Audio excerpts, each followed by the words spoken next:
São Lucas 24 horas de hoje você vai conferir como foi a 100ª cirurgia feita pelo Da Vinci, o robô cirúrgico do São Lucas Hospital Center.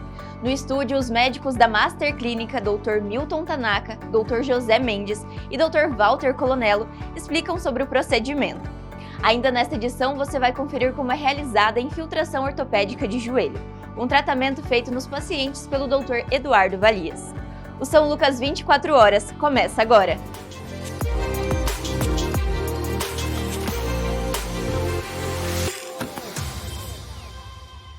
Olá! Está começando o São Lucas 24 horas. No programa de hoje você vai conhecer o Da Vinci, o robô cirúrgico que marcou a história da instituição.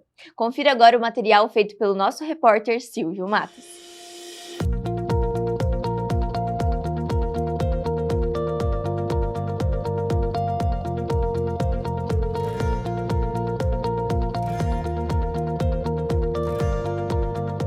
O São Lucas Hospital Center chega à 100ª cirurgia robótica, estabelecendo um novo marco para a região oeste do Paraná. A instituição é a única da região a contar com a plataforma Da Vinci, a mais utilizada no mundo. Para a direção do hospital, a realização deste procedimento demonstra a excelência da equipe. Olha, para nós é um orgulho muito grande, porque o nosso objetivo é trazer a segurança para o nosso paciente, a precisão para os nossos cirurgiões, e o nosso robô oferece tudo isso. E é um robô só nós temos aqui na região, né, Silvio? E estamos com profissionais altamente qualificados. Então, essa 100ª cirurgia é um marco para o nosso hospital. A 100ª cirurgia foi uma prostatectomia radical robótica, pelo qual passou um homem de 63 anos. O cirurgião e urologista da Master Clínica, Dr. Milton Tanaka, dá detalhes do procedimento.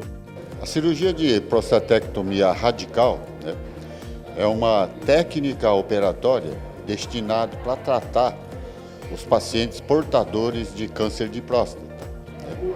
Seria o principal método onde no mundo inteiro é a cirurgia mais realizada para tratar então essa doença. Conforme o Dr. José Barbosa Mendes, esses resultados foram alcançados em razão da parceria do São Lucas com a Master Clínica, que já está consolidada há anos. Então eu acho que essa parceria é uma parceria de sucesso, porque são dois grupos com vocações semelhantes, distintas, bem determinados, que não medem esforços para atingir seus objetivos e que, em última análise, busca o sucesso de todos voltado para a saúde e para o cuidado do paciente. O momento foi de emoção para todos os envolvidos na cirurgia histórica. O Dr. Walter Colonello compartilha a experiência em participar deste procedimento. A emoção é muito grande. Eu que estive aqui nesse hospital desde 2010 como aluno, depois de regressar em 2021, participei da implementação do sistema de cirurgia robótica e hoje, chegando à 100ª cirurgia robótica, é uma honra muito grande participar desse momento. Uma emoção ver o quanto o hospital se desenvolveu nos últimos anos e quanto traz de benefício para a saúde de Cascavel e do oeste do Paraná. A cirurgia conta com suporte de vários profissionais, como anestesistas, enfermeiros, técnicos de enfermagem e instrumentadores. Óbvio que o foco ele permanece sendo na segurança e na qualidade do trânsito ali do paciente. Mas o que nós temos de diferença para essa cirurgia, né?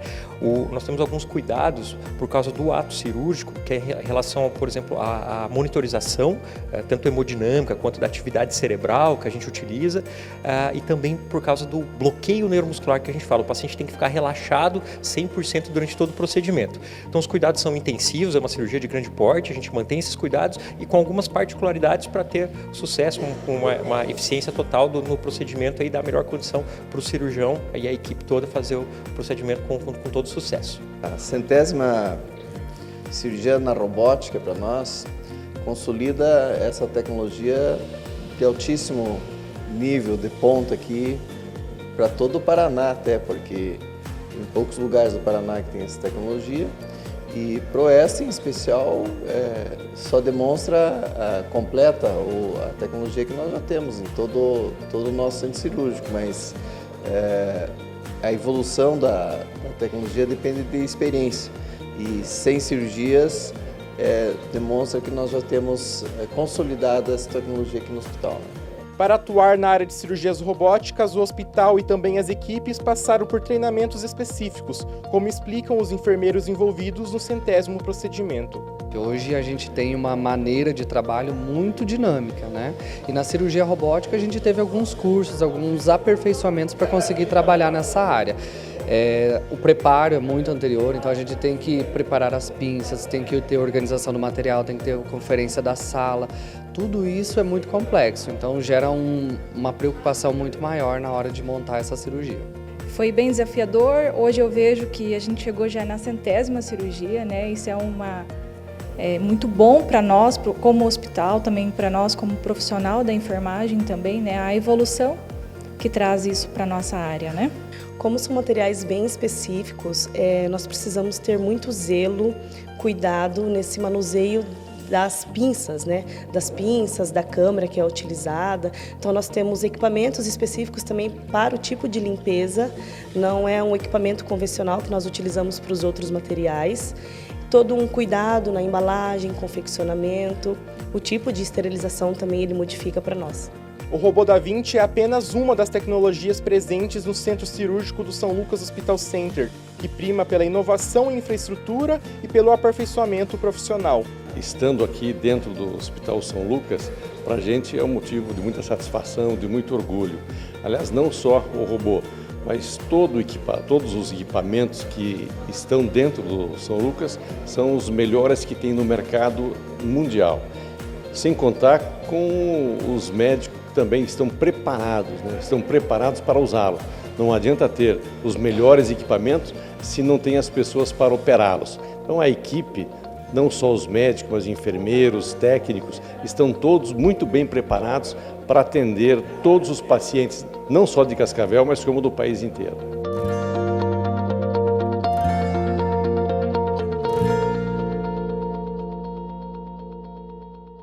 E para explicar um pouco mais sobre o robô da Vinci e a 100ª cirurgia, eu gostaria de agradecer a participação do Dr. Milton Tanaka, do Dr. José Mendes e do Dr. Walter Colanello, que são cirurgiões e urologistas da Master Clínica. Sejam bem-vindos, doutores.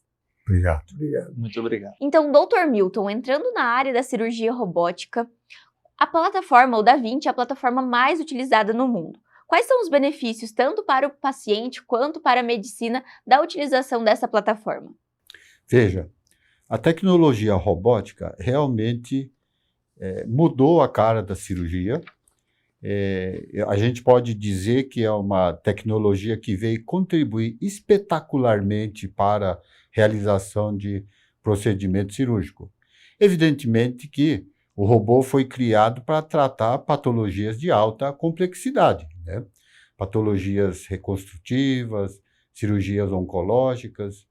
E esse avanço, esse progresso, o Da Vinci é dotado de uma série de progresso, onde então, primeiro, o cirurgião tem um conforto muito grande, porque ele fica sentado, sem se aparamentar, e controla, então, todos os mecanismos do braço do robô, né? Além disso, tem uma imagem tridimensional, uma imagem inigualável, né? Onde você tem, então, toda a visibilidade nítida, e isso envolve, então, isso resulta numa precisão maior para o cirurgião. Os braços, você pode eliminar tremores, pode escalonar movimentos para que o movimento fique bem suave, e todo o instrumento que fica no interior do abdômen tem uma tecnologia chamada EndoWrist, né, que quer dizer, seria uma mão humana dentro da cavidade, onde os movimentos de uma mão, de um ser humano, uma mão normal, é replicado no interior da cavidade. Com isso, você consegue fazer uma cirurgia com excelente qualidade, porque você consegue replicar os movimentos e consegue, então, realizar com muita precisão todas as fases da cirurgia. Bastante segurança para o paciente também, Sim, né, doutor? Sim. E a 100ª cirurgia feita foi uma prostatectomia radical. O doutor poderia dar mais detalhes do que é esse procedimento? Certo. Veja, a prostatectomia radical é um procedimento que é para tratar câncer de próstata. câncer de próstata, principalmente em fase localizada.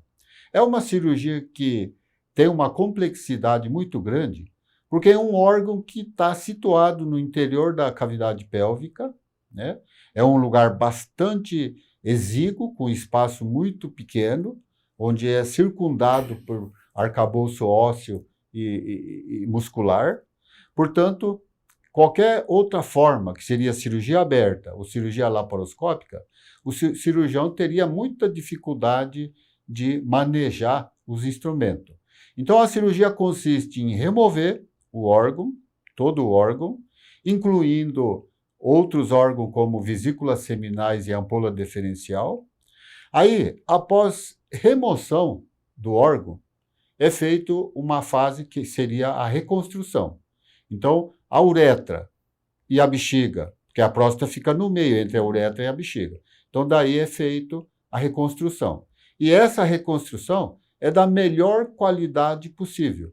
Portanto, por isso, esses pacientes evoluem muito bem no pós-operatório, confortavelmente, sem muita dor no pós-operatório, e mesmo a recuperação em casa também vai ser muito mais precoce. São grandes os benefícios, né, doutores? Sim. Doutor Walter, tem algum tipo de restrição para o uso do Da Vinci ou ele é utilizado em vários tipos de cirurgia? Eu gostaria que o doutor explicasse um pouco mais sobre a utilização, então, do Da Vinci em diferentes tipos de cirurgia. Muito bem. A plataforma Da Vinci ela foi otimizada no passar dos anos, desde a sua criação no final dos anos 90, e ultimamente utilizada em várias especialidades dentro da medicina. Por exemplo, usada para cirurgia cardíaca, cirurgia torácica, cirurgia de cabeça e pescoço, do aparelho digestivo, a ginecologia e na urologia, que é o carro-chefe das cirurgias robóticas no mundo inteiro. A maioria das cirurgias robóticas são realizadas pela urologia, pelo grande benefício que traz para alguns procedimentos, como o câncer de próstata, como bem disse o Dr. Milton, né? Cânceres renais e cirurgias reconstrutoras também são beneficiadas. A restrição ao uso do robô basicamente passa pelo fato de que o paciente tem alguma contraindicação ao procedimento cirúrgico, né? Não há uma contraindicação exata somente para o uso do robô. Então, pacientes que não têm condições cirúrgicas de saúde, que não apresentam condições de ser submetidos a uma cirurgia laparoscópica, onde usa-se a insuflação de gás dentro da cavidade abdominal, esse paciente também tem contraindicação ao procedimento robótico. Mas, em alguns casos, o benefício do robô, no caso, uma recuperação mais rápida, um menor tempo cirúrgico, menor quantidade de sangramento, pode beneficiar pacientes mais frágeis, como mais idosos, ou que têm uma reserva de saúde menor. Então, um procedimento menos invasivo, com menos deletério e com menos chances de complicações e sequelas. Mas a contraindicação básica é a mesma para outros procedimentos cirúrgicos. Correto. O doutor falou agora sobre os pacientes. Doutor Mendes, como tem sido a reação e a expectativa dos pacientes ao saberem que farão uma cirurgia com a utilização, então uma cirurgia robótica com a utilização do Da Vinci? Tá. Na verdade é o seguinte, né? Hoje as informações elas circulam bastante, né?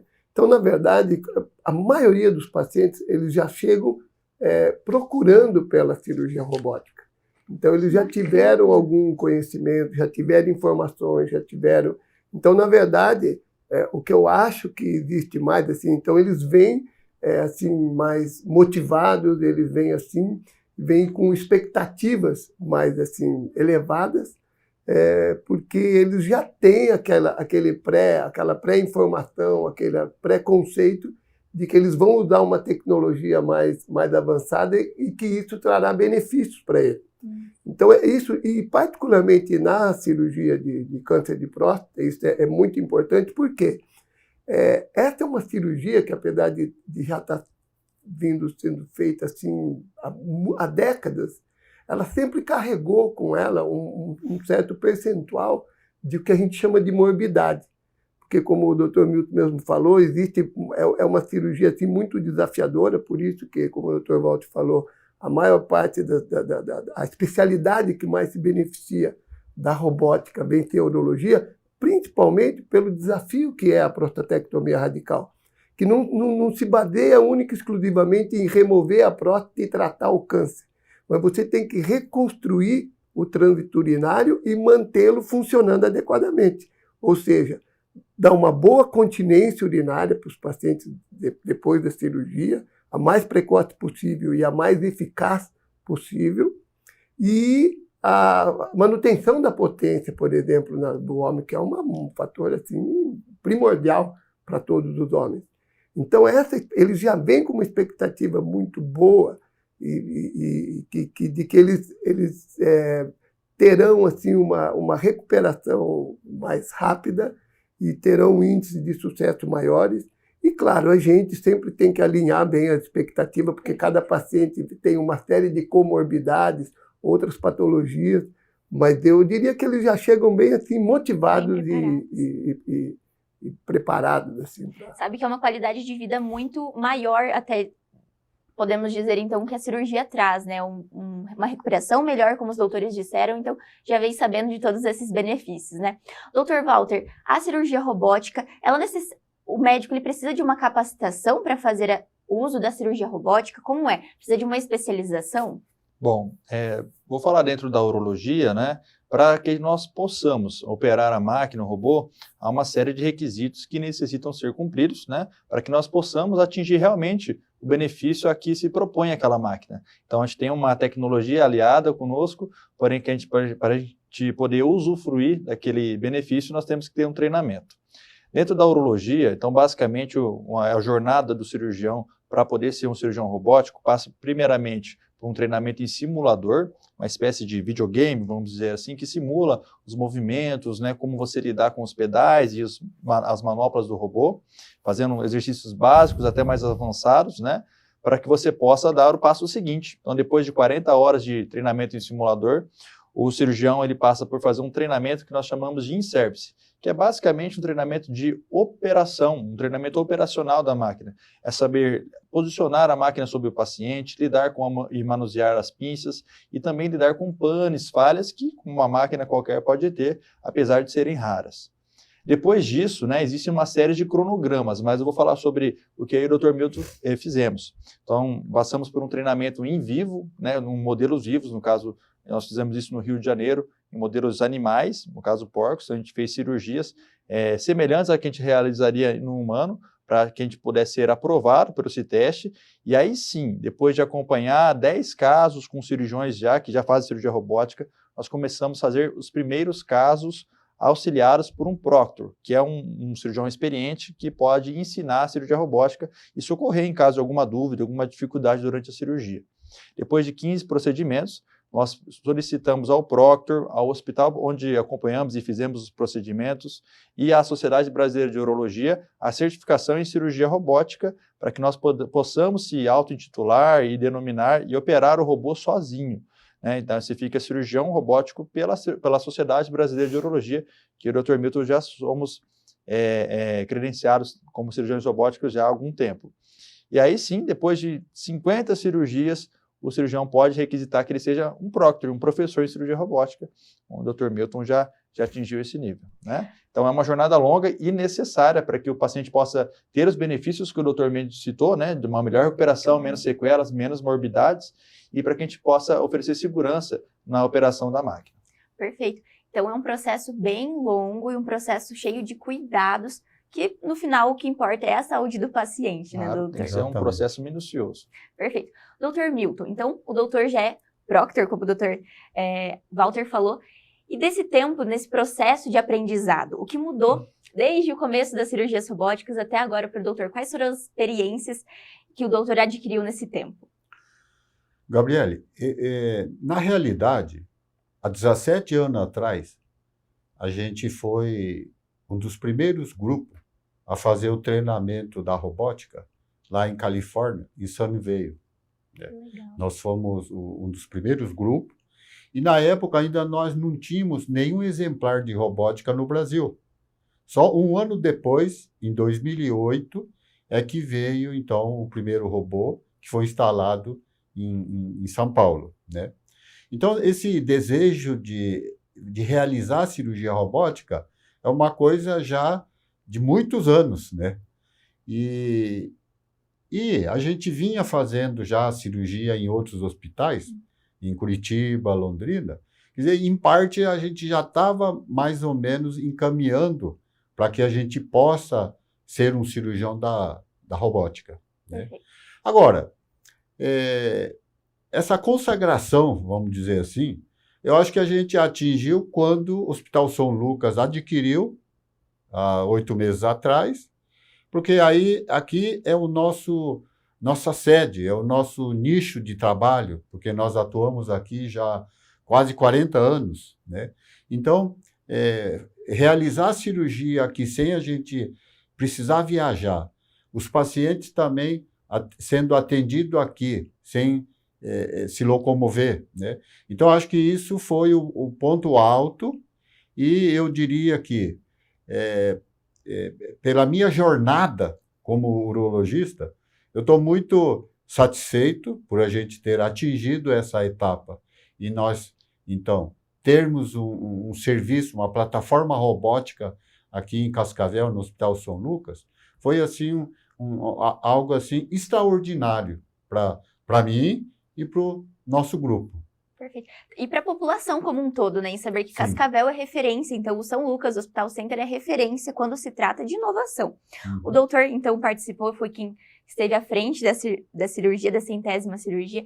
O doutor falou agora um pouco mais sobre essa emoção. E como foi a sensação, então, de saber que já chegamos à 100ª cirurgia feita com o uso do Da Vinci? Eu diria que esses meses que antecederam até chegar à 100ª cirurgia, foi um tempo de muita reflexão, de realização, a gente ter todo o cuidado de fazer o melhor possível operando a máquina. E nós, então, podemos dizer que a equipe que compõe a cirurgia robótica amadureceu muito bem, né? Quando eu falo amadureceu, não só o cirurgião anestesista, mas todo o time que compõe a cirurgia robótica, desde enfermeira, técnicos, atendentes, né? Então, todo mundo teve que se preparar para que a gente possa ter esse serviço. Eu acho que o Hospital São Lucas está de parabéns por ter dado toda a assistência para que todos os membros que participam desse serviço possa ter, então, realizado o seu treinamento. E esperamos que, daqui para frente, cada vez mais nós possamos polarizar mais paciente.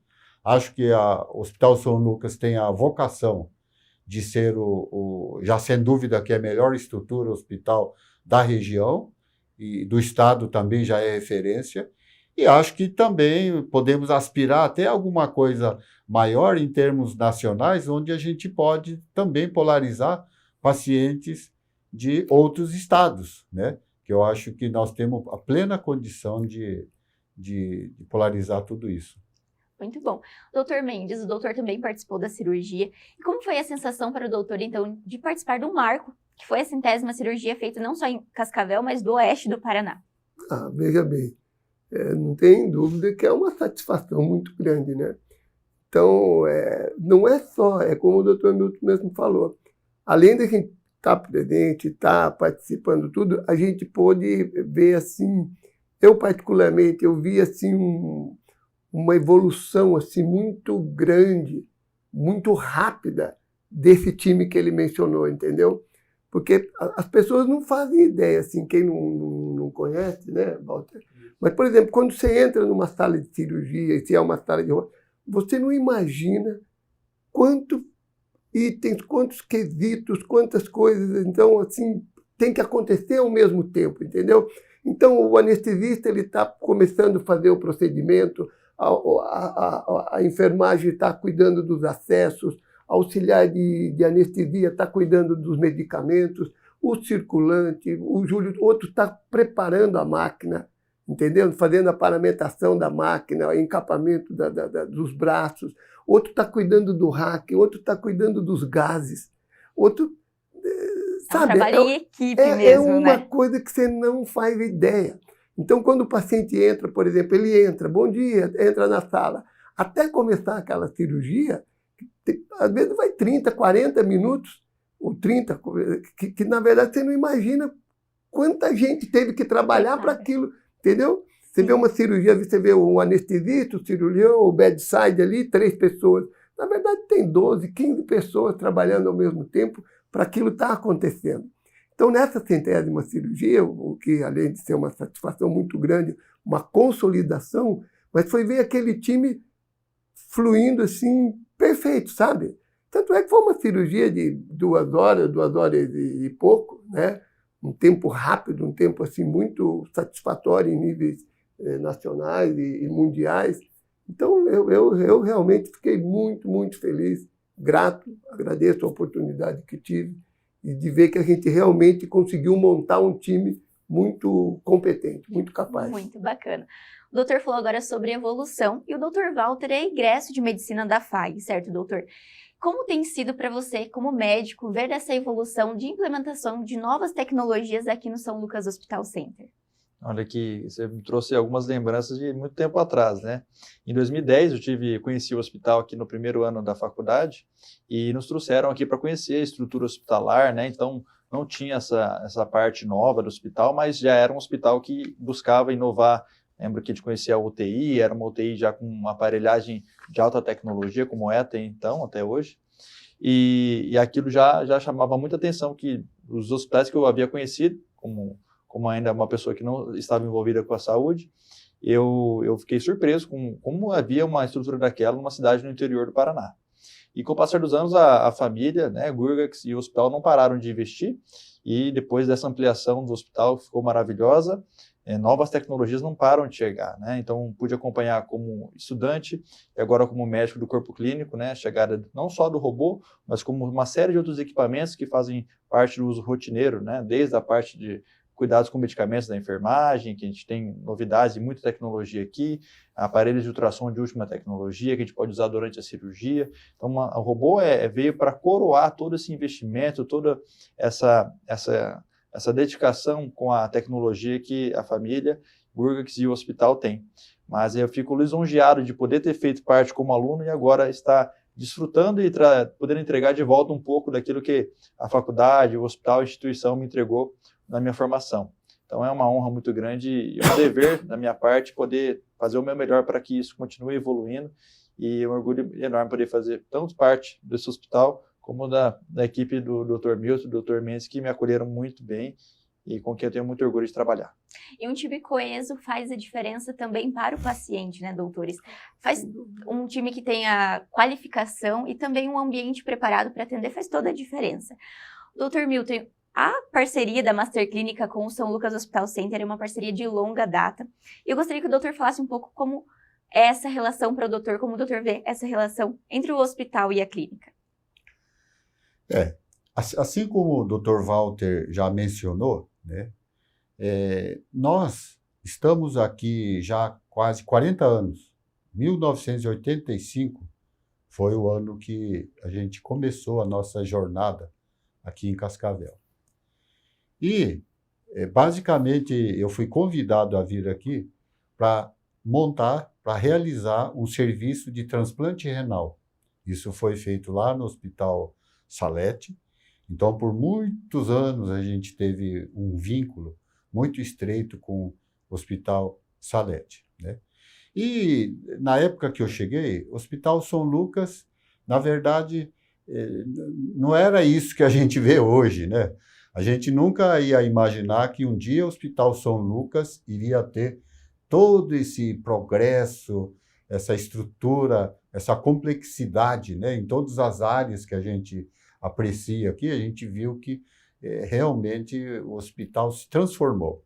Então, eu acho que a mudança da chave assim, desse hospital, que esse hospital hoje, sem dúvida, que consolidou como o melhor hospital de Cascavel e região, referência no estado, é porque houve realmente esse interesse da família Gurs, como o Dr. Walter mencionou, que resultou, então, nesse grande serviço. E desde que nós iniciamos a nossa jornada, eu e o Dr. Mendes, nós sempre almejamos realizar uma urologia, uma medicina de qualidade, onde a gente pudesse ter o melhor serviço do interior, rivalizando até com grandes centros, né, de capitais. Então, como o nosso desejo era isso, e o hospital, que de pouco tempo para cá mudou a chave, começou a ter grandes investimentos, acho que agora a gente pode dizer que a Master Clínica e o Hospital São Lucas caminham numa mesma direção, que é o que a gente quer trazer para a região, ter um dos melhores serviços aqui do estado. Então, a gente é como se falasse a mesma língua, né? Então, é uma parceria que acho que vai resultar ainda em muitos retornos, muitos frutos ainda brotarão, né? Eu acho que a melhor coisa que poderia ter acontecido aqui no Hospital São Lucas, essa parceria, então, com a Master Clínica. Que todos só têm a ganhar, né? Doutores, eu gostaria de agradecer a participação de vocês no São Lucas 24 Horas. Sejam sempre muito bem-vindos, doutores. Muito obrigado pelo convite, pela participação. O São Lucas 24 Horas vai para um rápido intervalo, mas no próximo bloco nós vamos falar sobre infiltração ortopédica de joelho. Então não saia daí.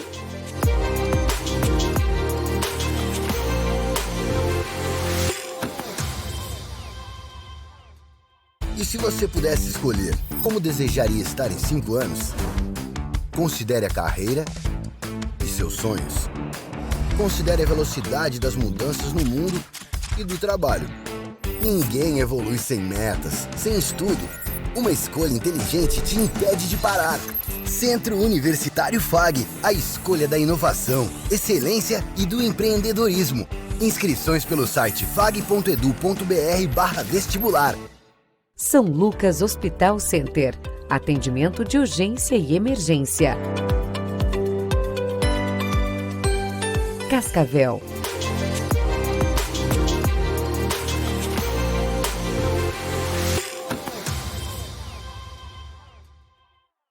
E nós vamos falar agora sobre infiltração ortopédica de joelho e eu gostaria de agradecer a participação do Dr. Eduardo Valias, que é ortopedista do São Lucas Hospital Center. Seja muito bem-vindo, doutor. Olá, muito obrigado pelo convite. É sempre um prazer estar aqui na instituição, conversando sobre temas recorrentes e dúvidas no geral que as pessoas têm sobre infiltração ou joelho mesmo. Então, para começar a nossa conversa, doutor, eu gostaria que o doutor explicasse o que é uma infiltração ortopédica de joelho. Na verdade, a infiltração, muitos chegam até mim já pedindo a respeito da infiltração, né? Mas, na verdade, a infiltração é uma modalidade de tratamento que nós temos a mais, né? Aquele paciente que já realizou diversos tipos de terapia não vem tendo sucesso, pode-se ser indicado a infiltração para auxílio.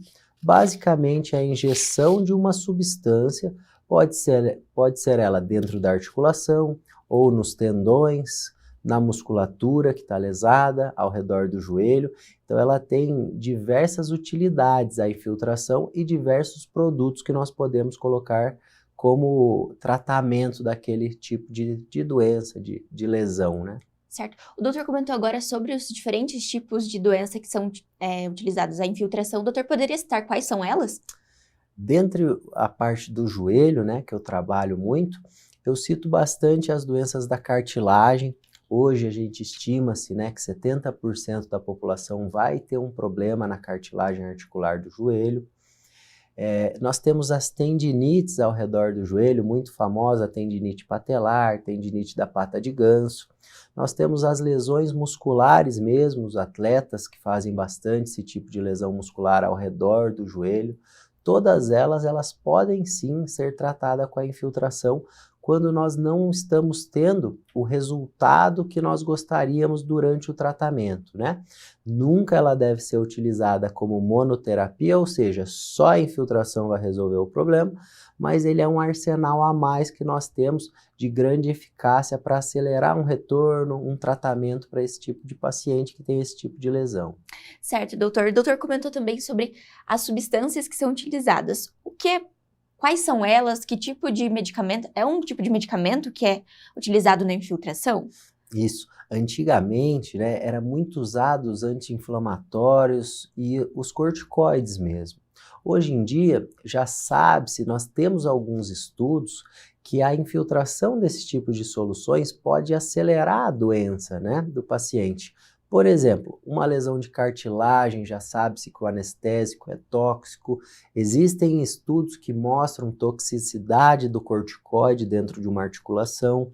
E já sabe-se assim, amplamente sobre o malefício de um corticoide ou anti-inflamatório dentro de um músculo ou tendão, fragilizando eles. E o que a gente busca é deixar um pouco de lado isso que foi sempre utilizado e utilizar algumas terapias diferentes desse tipo de medicação. Nós temos para ser utilizado o ácido hialurônico, que nós chamamos de viscosuplementação, que tem uma eficácia muito boa, né? Pode ser usado para cartilagem dentro do joelho, pode ser usado para tendões. Nós temos também hoje os famosos ortobiológicos, né?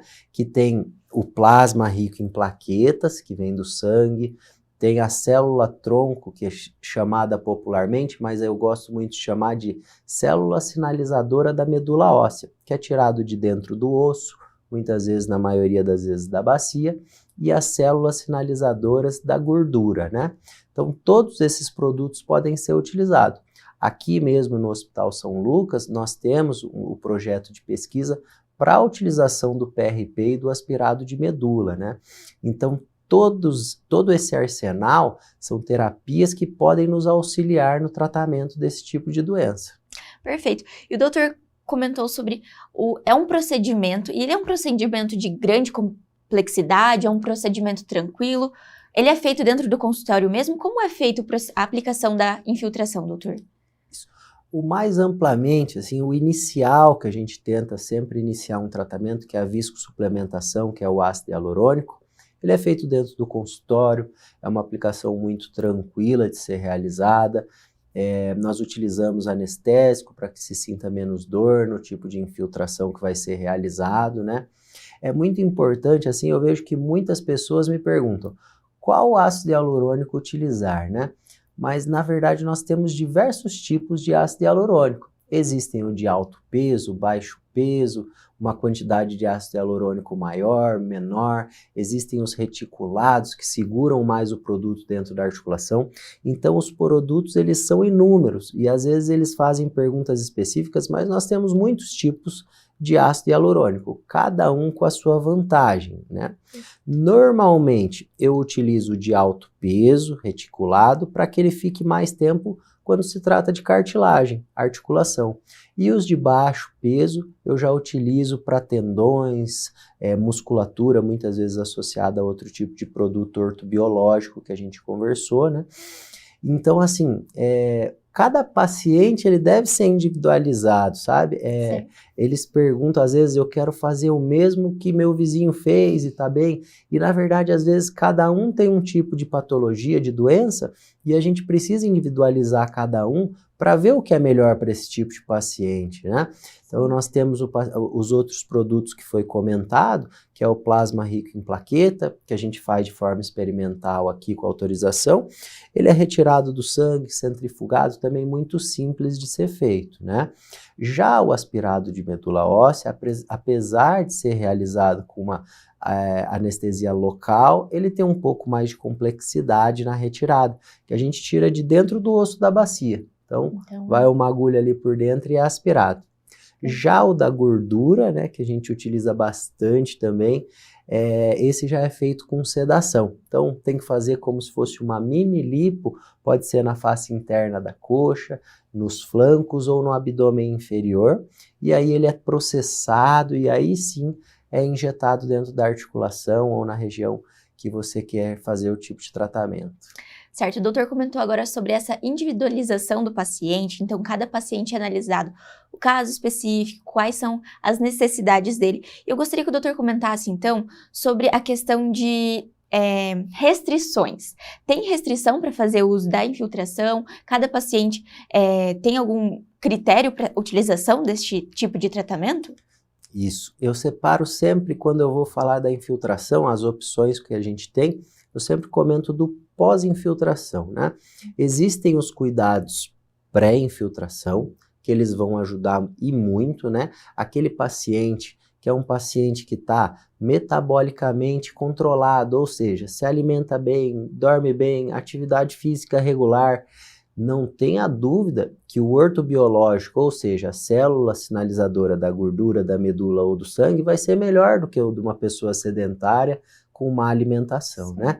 Então, primeiro, o cuidado pré que se tem ali é um controle desse metabolismo do paciente, e após a infiltração, quando a gente fala do ácido hialurônico, que é a viscosuplementação, eu deixo 2 dias sem atividade física, porque ele pode fazer o que a gente chama de flare inflamatório. Ou seja, a gente colocou ele dentro da articulação e ele inflamou mais do que a dor piora do que estava, né? Pode-se ter isso nos 2 dias. Então é muito importante fazer um repouso relativo, né, para atividades físicas durante 2 dias. Eu gosto muito do gelo, eu utilizo ele sempre no dia da aplicação e no dia seguinte a ele. Eu acho que faz uma analgesia muito boa para o paciente.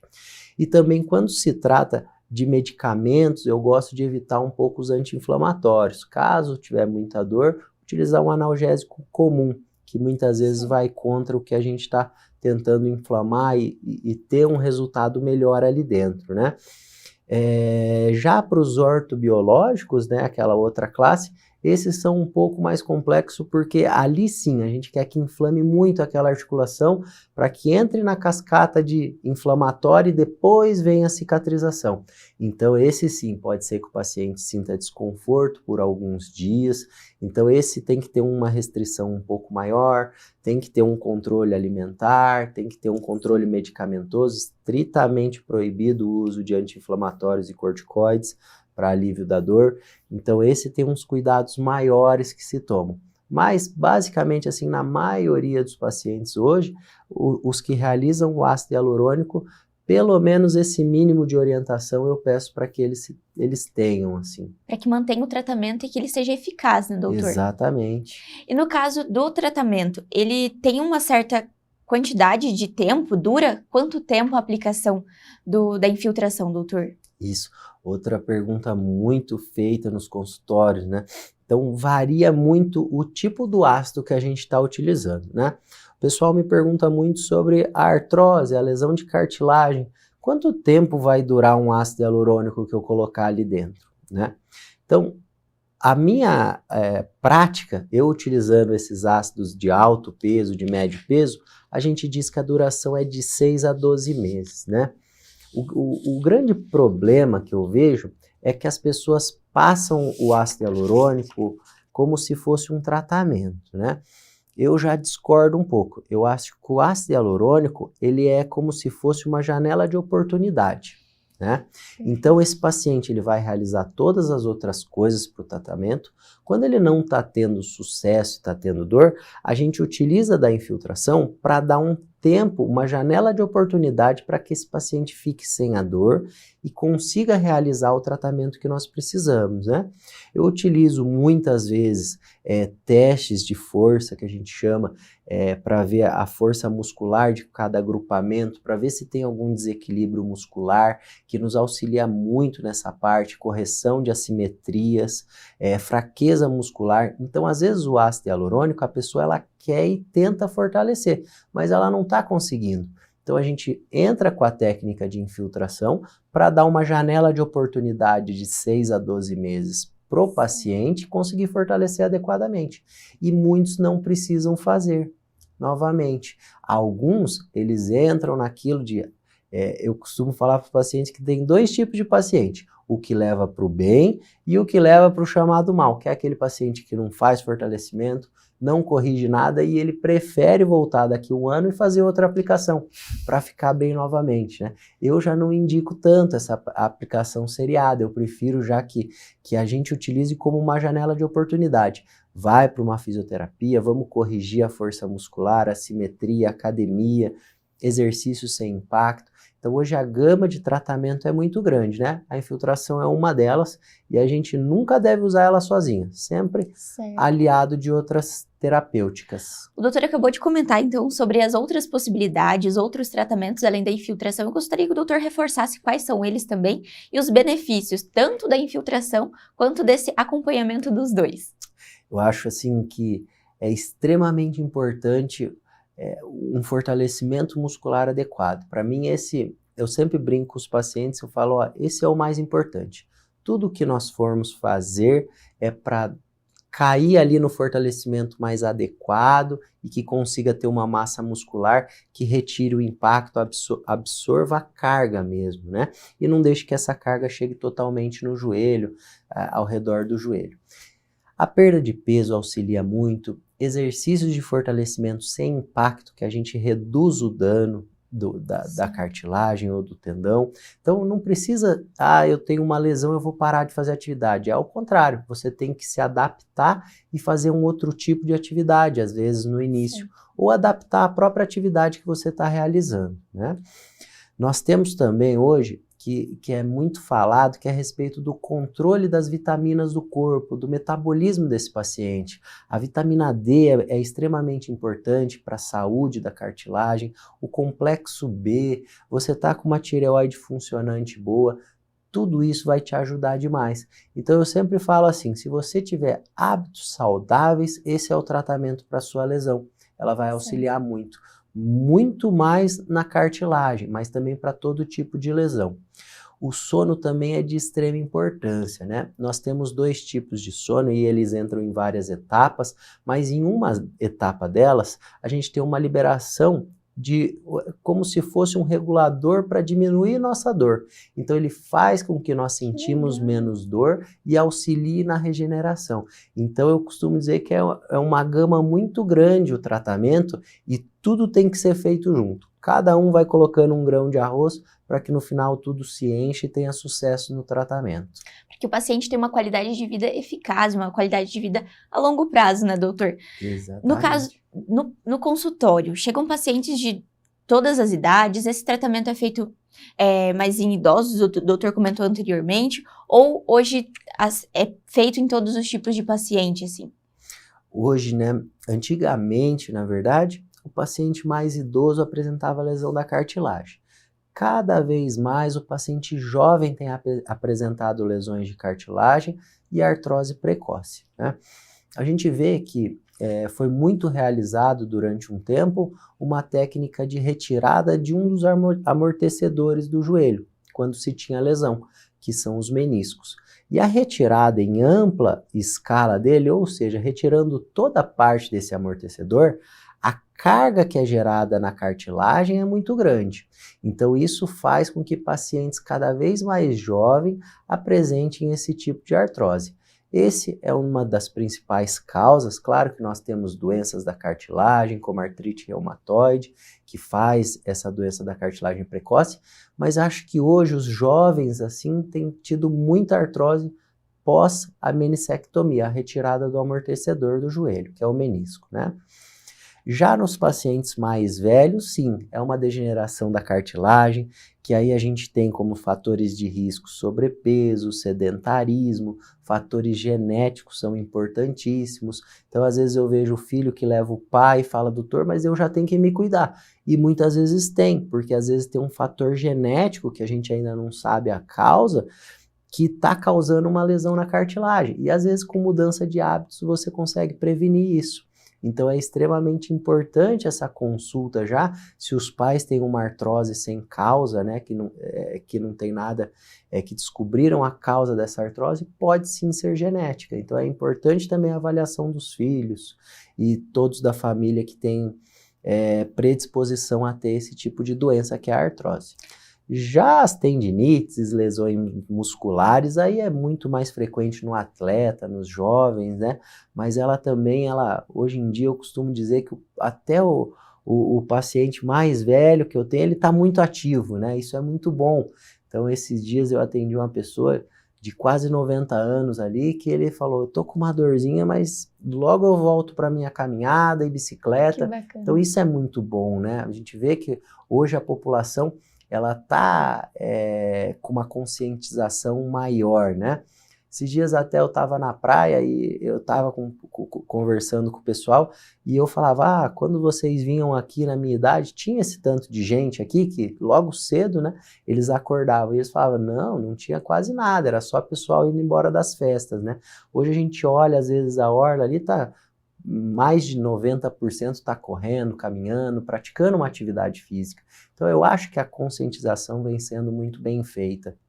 O que é um ganho muito grande para a população, né, doutor? Porque é importante esse cuidado preventivo e não só na hora que surge a doença, surge a dor, né? É muito importante também esse cuidado antes. A prevenção eu acho que é o melhor tratamento ainda, né? Eu sempre falo que você manter ali atividade física, sono, dieta e fazendo todos os cuidados ali musculares, né, correção de assimetria, principalmente, né, eu gosto que faça muito avaliando ali, será que está executando aquela atividade correta também, né, isso é muito importante. Então acompanhado por um fisioterapeuta, um educador físico, eu acho de extrema importância também. Então essa é a melhor forma da gente prevenir esses tipos de doenças. E doutor, falando então da infiltração feita aqui no São Lucas Hospital Center, quais são os recursos que o paciente tem à disposição? Ele chega no seu consultório para fazer então essa infiltração e qual que é o processo? A aplicação do ácido hialurônico ela é muito tranquila, ela é uma ampola que fica na geladeira, então a gente só retira e faz a aplicação. Aqui no São Lucas, a gente tem à disposição dentro da sala mesmo. Todas as aplicações que eu faço guiado pelo ultrassom, né? A gente costuma dizer que o ultrassom é o estetoscópio do ortopedista, né? E lá atrás eu discordava, mas eu acho que hoje eu já começo a concordar bastante com isso.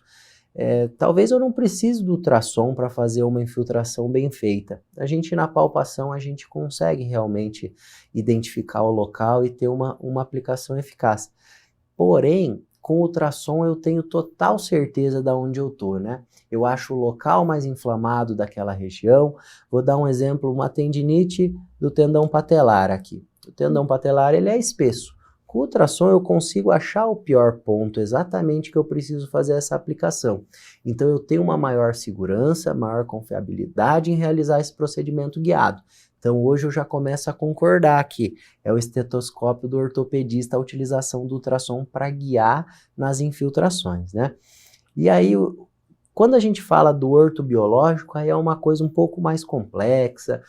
Quando a gente fala do PRP, apesar de ser fácil de fazer, a gente tira o sangue do paciente e ele é centrifugado, 2 centrifugações através de uma centrífuga mesmo, que a gente tem dentro do consultório, e sai um produto que a gente utiliza só o finalzinho dele.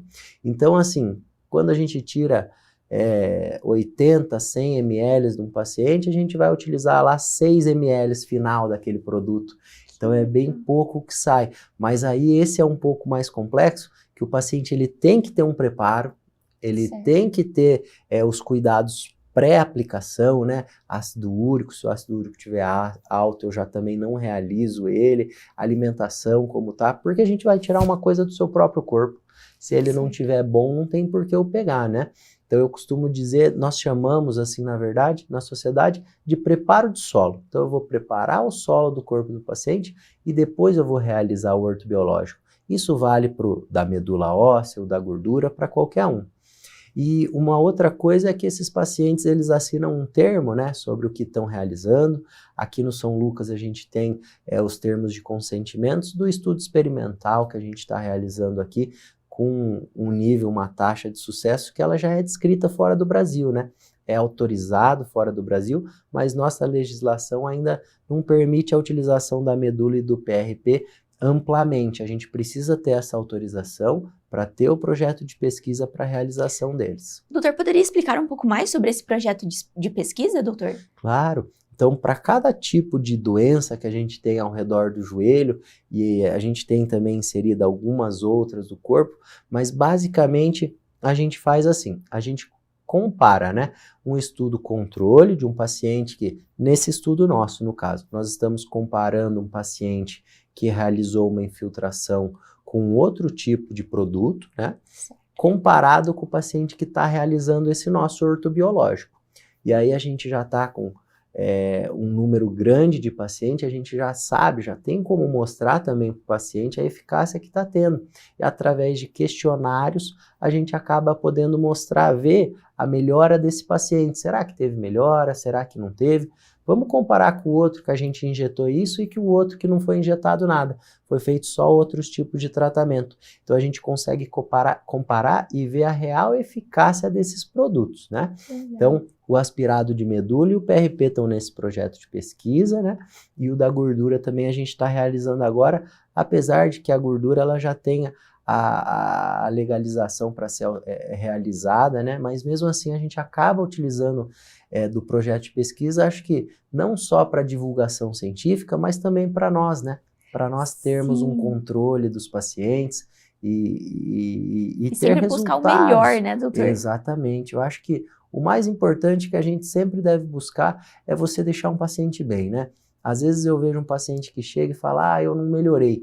Você pode ter certeza que dói em nós também, né? Com certeza. Então a gente chega às vezes em casa cansado, vai estudar, vai tentar resolver. Pelo menos eu falo por mim, né? Eu não quero que alguém chegue lá e eu não consiga tirar aquela dor que incomoda tanto esse paciente, né? Então eu falo muito para o paciente. Pode ser que eu não resolva o seu caso, mas que eu vou tentar de tudo, eu vou. Então, assim, a gente vai atrás de terapias diferentes quando o normal não resolve. E, assim, a gente realmente, através do projeto de pesquisa, sempre está incentivado a querer uma coisa nova, com comprovação já fora do Brasil, que funcione e que vai trazer benefício para o nosso paciente. Sempre buscando inovação e buscando a melhor qualidade para o paciente, né, doutor? Exatamente. Isso é uma das coisas que mais se preza, tanto na medicina quanto aqui no São Lucas Hospital Center, né? Exatamente. Eu acho que o paciente é o foco, né? A gente tem que tirar a dor daquele que vem atrás buscando ajuda. Então, eu acho que esse é o mais importante. É você ajudar essa pessoa e fazer de tudo para que consiga também ajudar e melhorar esse quadro da pessoa da doença, independente do grau que esteja. Certo. Doutor, eu gostaria de agradecer a sua participação no programa. Seja sempre muito bem-vindo ao São Lucas 24 Horas. Muito obrigado, eu que agradeço pelo convite. E o São Lucas 24 Horas fica por aqui, mas no próximo programa você vai conhecer o Centro de Hemodinâmica do São Lucas Hospital Center. Não deixe de acompanhar as redes sociais do hospital, que é o @FH São Lucas Cascavel. Espero você, até mais!